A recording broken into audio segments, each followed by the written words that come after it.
Hamilton Comic Con. How's it going out there? Yes. I can't hear you. How's it going, Hamilton Comic Con? Better. It's Sunday morning. You should be at church, but we're not there. We're here at Hamilton Comic Con, right?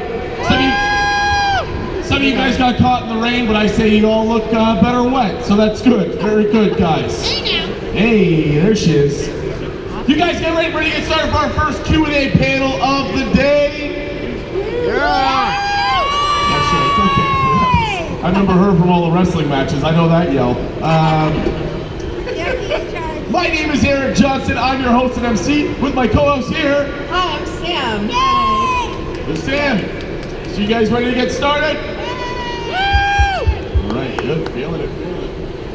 This lady, you know her from Married with Children and Fright Night, one of her favorite movies. Please welcome Amanda Bearse, everybody!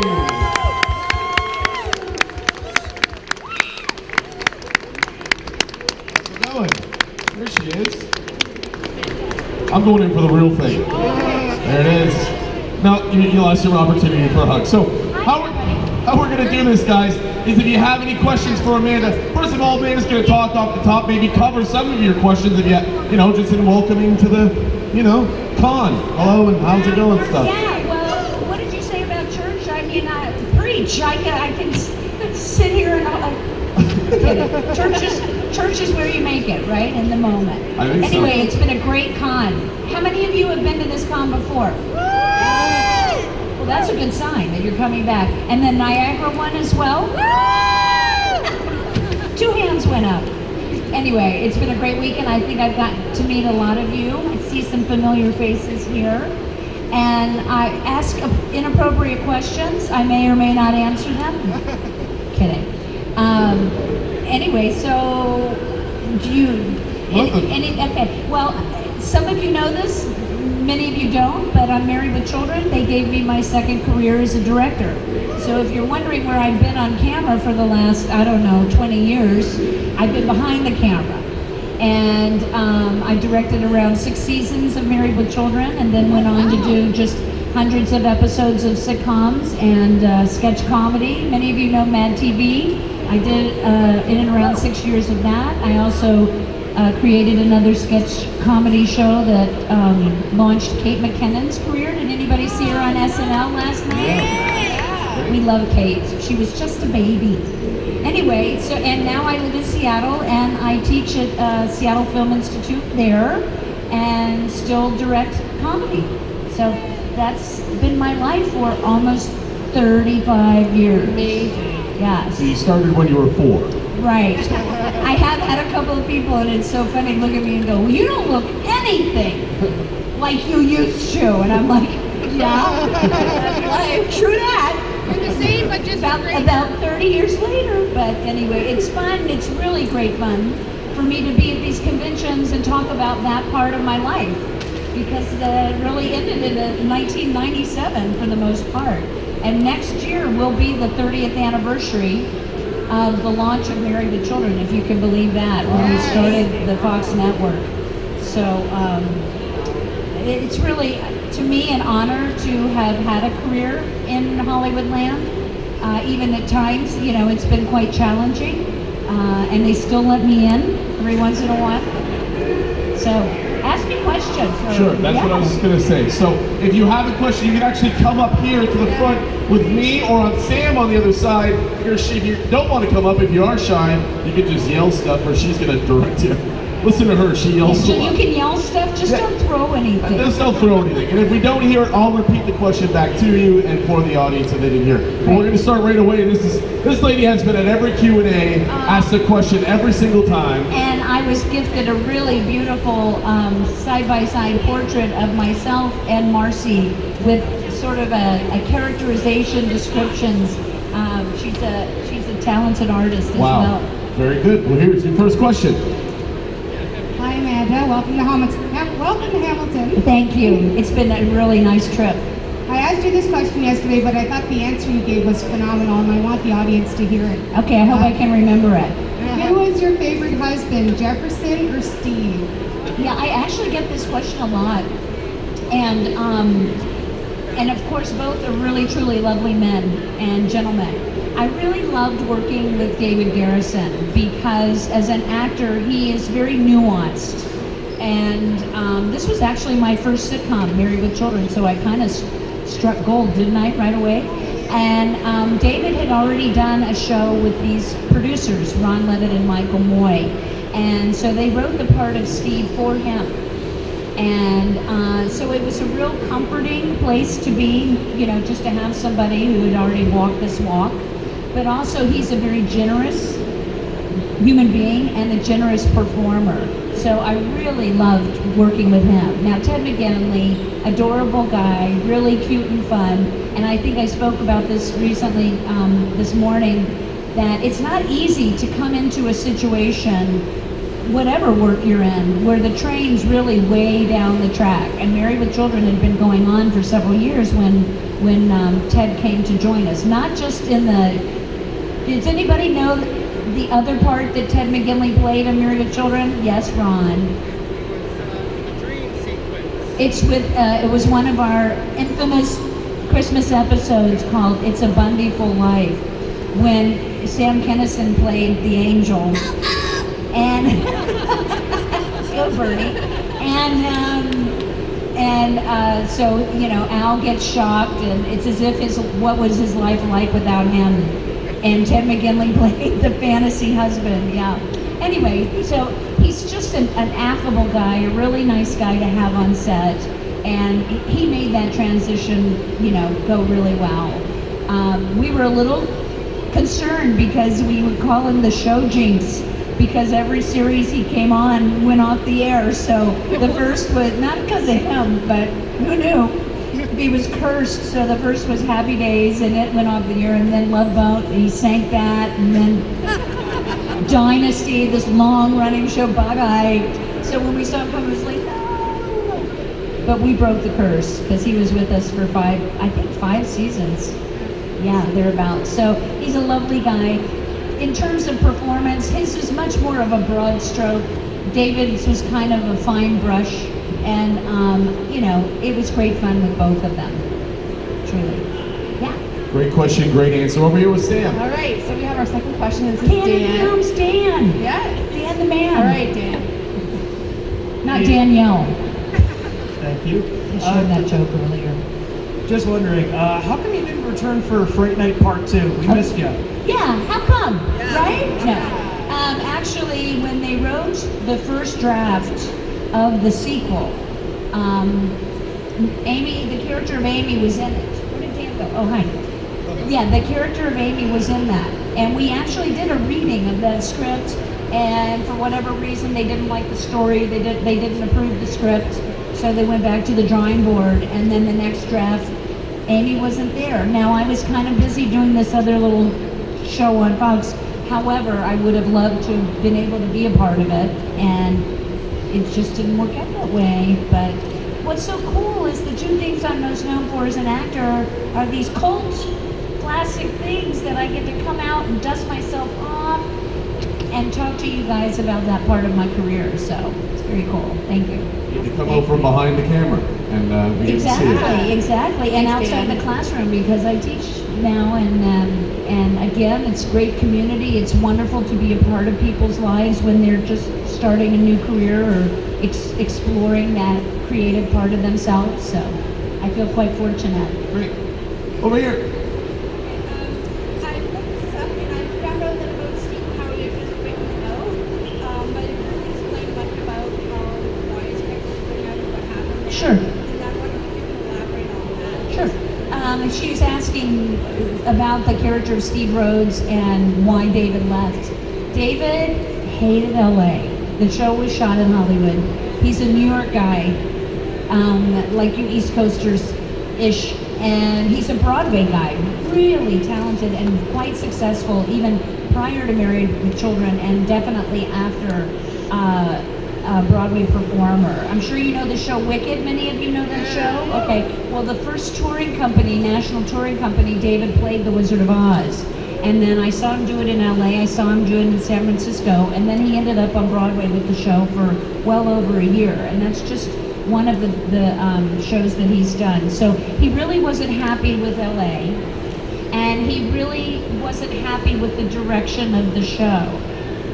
Like I stated earlier, this part was created for him, and when it was pitched to him, it was pitched kind of like a Honeymooners, Ralph Cramden, Ed Norton, and then the wives kind of a thing. And initially, when the kids were young, that's kind of the dynamic of the show, was a lot more of the adults. But Christina and David, Christina was already a very accomplished young actress, and they really grew into these roles so well that the storylines, the show really became centric to the Bundy family. I get it, you know, but it wasn't necessarily something, a direction that I guess David was looking to travel. That compiled with just really wanting to get back to New York, he asked to be written off the show. So he left Marcy to be a park ranger. And he did come back from time to time, which was always great fun to have him back on the set. And he's a truly lovely man and still a dear friend. Yeah. Good question. Over here with Sam. All right, we have Brian here with a question. I was just wondering. Superman, Bionic Man. Yes.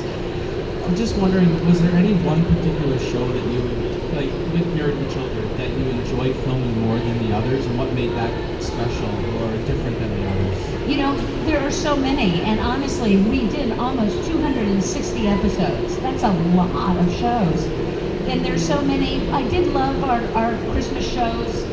You know, those grew to be quite infamous. You know, the first one was Santa Claus dying in the backyard, falling to his death. Come on, where do you go from there? And then Sam Kinison, and then there was one I directed where Peggy and Al are just on the couch the whole time, and Bud and Kelly are trying to get this jukebox up, and then Kelly lets go and Bud goes flying. So we started throwing lots of dummies, and they always make me laugh. I particularly like the Jerry Springer episode as well. I've talked with some of you about that. And the shows that I directed a lot with Christina Applegate. She and I worked really well together. And when Kelly was a waitress, and then one time she's shooting an arrow, like an archery contest. Then there was one where Al got her to do this game show, and he couldn't be on it, but so he would put information in her head, but something would leave. So she could hold it unless something else went in, and of course at the end of the show, that's what happened. As an actor, we did one early on that was performed in the real half hour that the show was set in, meaning Al and Peg were trying to get out the door to go to this diner that they loved, and everything kept thwarting their getting out the door. So the show was crafted in 2 acts, really, with just one commercial break. And as an actor, especially coming from theater, it's a really exciting thing to do to get that momentum. And, you know, and then the era really shifted in terms of half-hour comedy, and shows like Seinfeld, amazing, started sort of a new era in writing, and where scenes were just little snippets, you know, just 2 minutes, 2 minutes, 2 minutes, 2 minutes. So when I look back, especially on that episode, I realize how cool that was to be able to accomplish that. So, yeah, you're welcome. Very cool. I guess I could go on and on during enough episodes. We got time. Okay, here we go. Hello, Amanda. Hi, Ron again. Hi. I want to ask you in the audience, would you like to see Marcy wearing the Al Bundy No Man shirt? Really?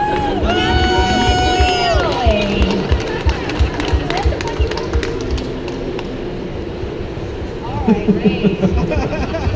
I'll just lean it. There you go, lean it. I'll lean it up against me. Photo op. I'm not going to be permanent with this. There we go. Organization of Men Against Smithsonian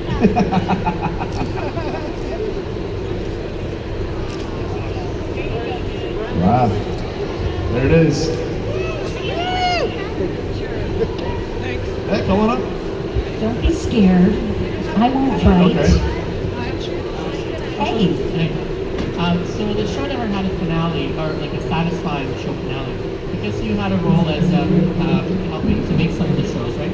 What would you have made the finale to be number one? Number two, you never had any romantic relationships with anybody on the cast. Number three. You know how they criticize. You know how they criticize the show as being less unfiltered, less like uncensored after Fox came in and intersected. So, is that like, what was your rule before that? After that, do you feel that it was a change in direction of the show? Some people on the show said there's no direction. Other people feel that there was a change. So, what is your stand personally at that time? Okay, wow. So, like the old quiz show in the 1950s, I'll take the last question first. I was gonna say, unfortunately, we're out of time now. That was funny. Okay, so, and I've spoken with a number of you about this. The show would not have gotten on the air in 1986. We made the pilot in 86, so were it not for the launch of the Fox network. Because at that time, and this was really early days of cable television, there were the big three, ABC, CBS, and NBC in the U.S. And then along came Fox, and then they had tried to do a fourth network in the past, and it had not succeeded. And actually, they called themselves FBC, trying to be like ABC, CBS, NBC, and then it just Fox is what stuck. So Married with Children it was about timing that it slipped in at this point, really in the history of broadcast television, that it was able to be made, because it was unlike any other show you'd seen before. It was mean-spirited, and these were the days of Family Ties and this other show called Cosby. We won't go down that trail, but at the time, these were these feel-good, everybody loves each other kind of things, and then along comes this little show where it's so snarky, So that said, it probably wouldn't be made today. It might be if it was streamed somewhere, but it would be a very off-network kind of place. So that answers number 3, I think. But when Fox started censoring it, remember women started complaining and all that after the first couple seasons? Well, we did have a little incident. So again, people were still watching reruns in the summer of the sitcoms on ABC, CBS, and NBC. Then about year 3, a woman from Michigan, Terry Ricolta, and we remember her name because we could write her a check, because were it not for her, we might not have gained the momentum and the audience that we did, because she got all up in arms about this horrible show that her children were watching. Now, change the channel, turn it off, those are some options. But instead, she decided to get on a soapbox and try and get advertisers to stop paying for the show, sponsoring the show. And the people were like, and so she had her 15 minutes, and during that 15 minutes, audiences were, well, what's she talking about? What is Fox? What is this show? And people started tuning in, and it was during the summer we would gain momentum because they had already seen the other shows on the other networks, and it's like, oh, but I haven't watched this yet.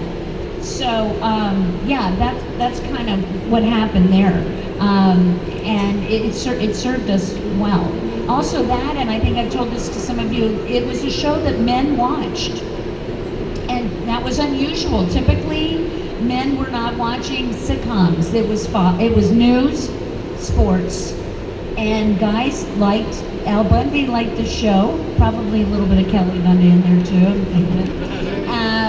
And that's why we got sponsors like Budweiser, for whom Bud is named, of course, Bud Bundy. No, I never dated anyone on the show. And number 1 was what? He doesn't remember, so it's okay if you don't. It's anybody? How are you the finale? Yes. Oh yeah, that's it. Yes. I really wanted us, okay, let's see, how can I say this diplomatically? The last season of the show was challenging. All along, and this was unusual for a show, we had one of our creative producers involved with the show.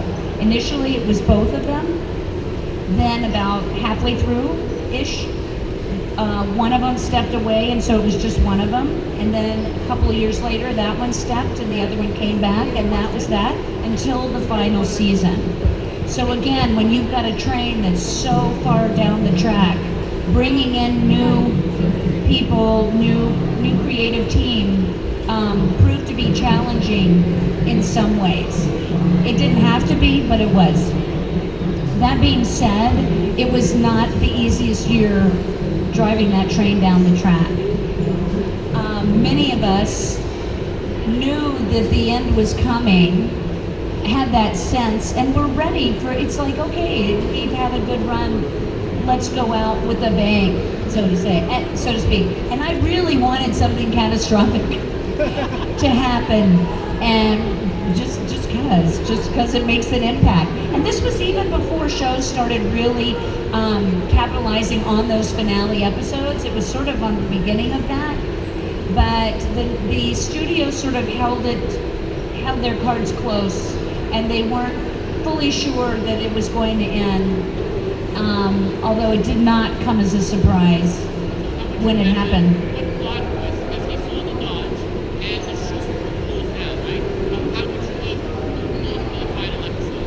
Okay. Every fifth word there. A plot twist because he sold the Dodge and the shoe store. Oh, you want to write the finale now? He's killing it. Go for it. Last season, the Dodge got sold, and last season, the shoe store closed down. Remember, Al tried to sell the stuff from the shoe store to the rest of the... Well, and I think also, speaking of storylines, the fact that Kelly had that 2-episode wedding arc, that they looked at that as sort of enough.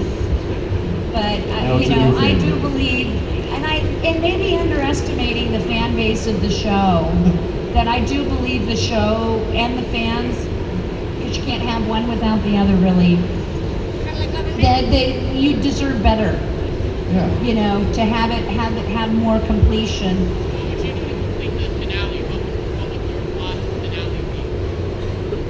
I never got past anything other than a real catastrophe, whether it's a natural disaster, although we did have the Twister episode, so we covered a lot of bases.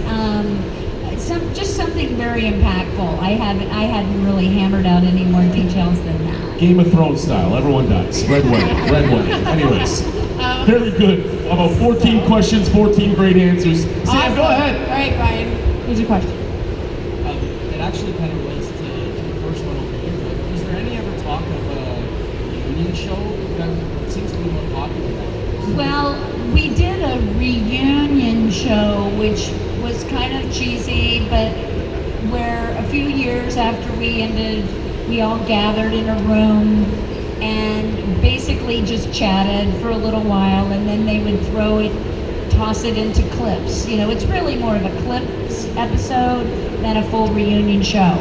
And then recently I have heard, and this is really probably you all know more than I do about this, is that they were looking to reboot the show, because that seems to be a trend right now with like Fuller House and so forth. Reboot the show because David Faustino is the age that Ed O'Neill was when we started Married with Children. He's actually a couple of years older than Ed was, if you can believe that. And it's a great idea, I think, because it would put Bud in that circumstance.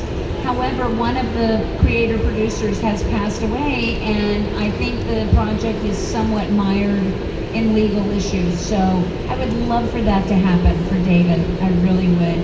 But I guess I'll know it when you guys do. Yeah. Other than that, don't hold your breath. Okay. We've got one over here, a couple more over here, a couple more over there, and then we're about wrapped up, guys. Here we go.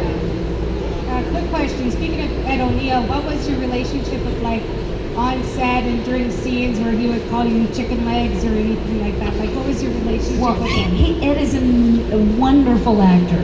He really is. And, proof is in the pudding in that to be so identified with a character such as Al Bundy and yet to go on and have such a successful run as the character that he plays in Modern Family. So that's a tribute to his talent.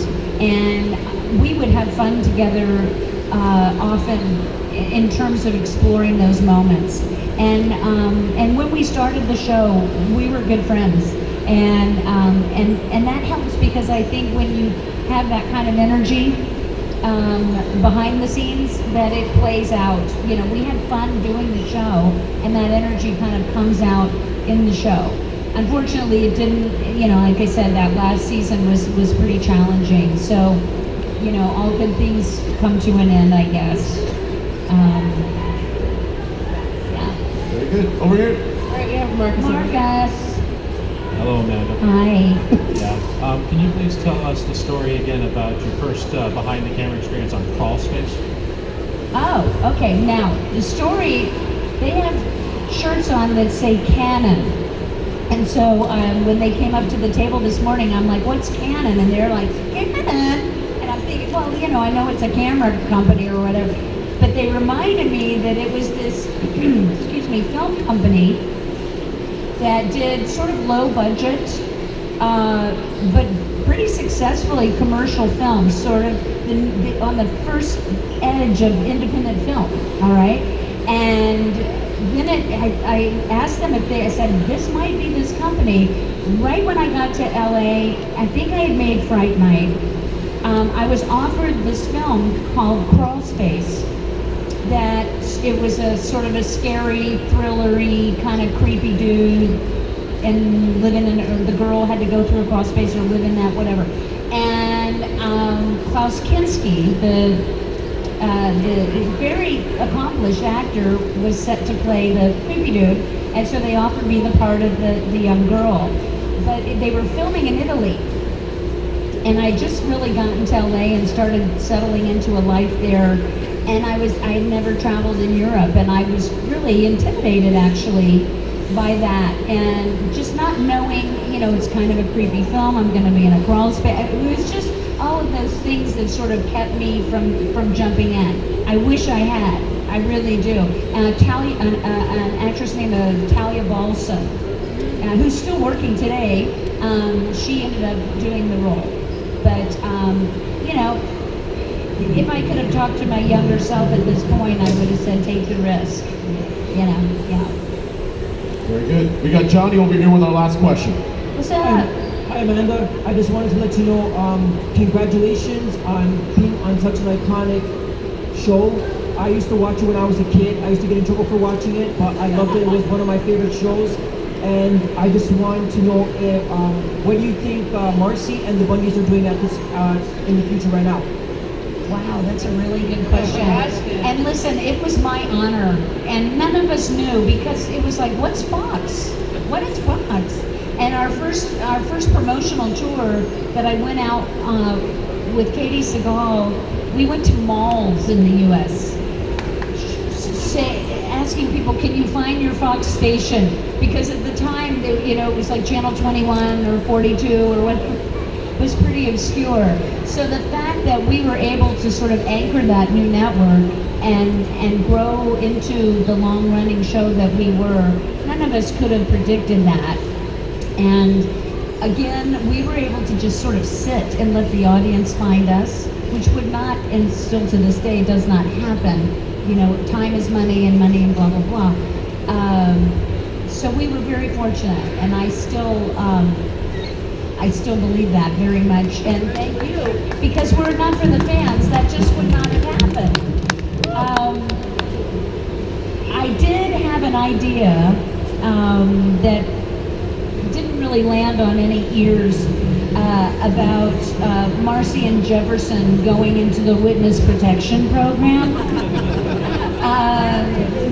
That something, and this could have been tied to a finale episode or something, but it would be funny to me, the idea that you already know these two characters as Marcy and Jefferson, then having to play other roles, and nothing like that had been done before. Needless to say, it didn't happen. But, you know, fingers crossed, maybe if David gets this reboot on Remarried with Children, or Married Again with Children, or whatever, Grandfathered with Children, I don't know, that you would find out where Al and Peggy are today. Yeah. Very good, guys. Thank you for all of your questions. Keep it going. For Amanda Bearse, everybody. Thank you so much. Purse rhymes with hearse and purse. It's okay, I just say that to make my mother happy. This is Sam's fault. Don't leave it on me. Okay, Bearse. That's great. You guys are great. Thanks again, guys. Guys.